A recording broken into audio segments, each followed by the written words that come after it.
Chef ने गलती से कलम की स्याही की कुछ बूंदें मेहनत से तैयार डिश में गिरा दी।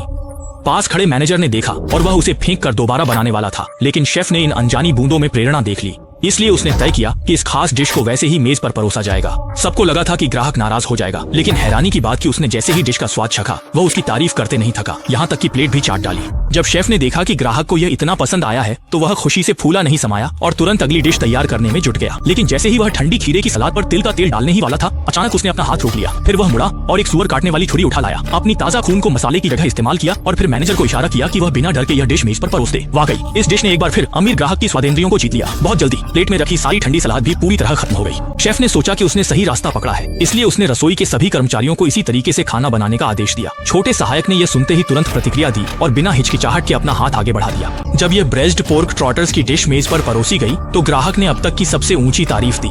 इसके बाद रसोई में एक के बाद अनोखे व्यंजन तैयार होने लगे, लेकिन पीछे एक दृश्य था जिसे देखकर रोंगटे खड़े हो जाएं। लेकिन जब शेफ अभी भी अपनी प्रसिद्धि के सपने में डूबा हुआ था, तभी अचानक ग्राहक ने खाने के बाद मिठाई भी ऑर्डर कर दी। ये एक ऐसी दावत थी जिसे केवल अमीर ही छक सकते थे, जिसमें हर व्यंजन के लिए बेहतरीन सामग्री का इस्तेमाल किया गया था। लेकिन इसके बावजूद यह भोजन पारखी की उम्मीदों पर खरा नहीं उतर सका। लेकिन अपनी इंडस्ट्री में प्रतिष्ठा बनाए रखने के लिए वह शांति के साथ फूड क्रिटिक के सामने पहुंचा, और जब फूड क्रिटिक ने उसकी जमकर तारीफ की तो वह डूब गया कि खुद को उससे निकाल नहीं पाया। सामने वाले की उम्मीद भरी आंखों को देखते हुए शेफ ने हिम्मत जुटाई और मेज पर रखी सुअर काटने वाली छुरी उठा ली। बिना कुछ कहे उसने सीधे छुरी अपने दिल की ओर तान दी और आखिरकार उसने अपनी जान देकर एक चौंकाने वाला अंत रच दिया। फिल्म यहीं समाप्त होती है। देखने के लिए धन्यवाद। अगली बार फिर मिलेंगे।